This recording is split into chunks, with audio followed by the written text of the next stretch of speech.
বাইরের খাবারে যেটা সমস্যা থাকে সেটা হচ্ছে প্রচুর পরিমাণে ফ্যাট থাকে, কারণ তাদের লক্ষ্য থাকে স্বাদটা যাতে ভালো হয়। আর এই কারণেই একই খাবার তুমি বাড়িতে রান্না করে খেলে তোমার যা ক্যালোরি ইনটেক হবে তার থেকে বাইরের থেকে খেলে অনেক বেশি ক্যালোরি ইনটেক হবে। তাই সব সময় বাইরের খাবারে কি খাচ্ছ সেটা যেরকম লক্ষ্য রাখবে, কতটা খাচ্ছ সেটাও লক্ষ্য রাখবে।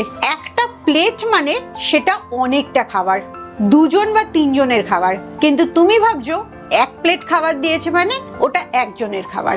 দিনকে দিন একটা প্লেটের পরিমাণ বাড়তে থাকছে আর তোমার খাওয়াটাও বাড়তে থাকছে। এক প্লেট বিরিয়ানি আসলে সেটা প্রচুর খাবার, অনেক ক্যালোরি আছে তাতে। বলতে পারো সারাদিনের তোমার যা ক্যালোরি ইনটেক করার কথা এক প্লেট বিরিয়ানিতে সেটাই হয়ে যাচ্ছে। তাই সব সময় বাইরের খাবারে লক্ষ্য রাখবে তুমি কতটা পরিমাণে খাচ্ছ আর কি ধরনের খাবার খাচ্ছ।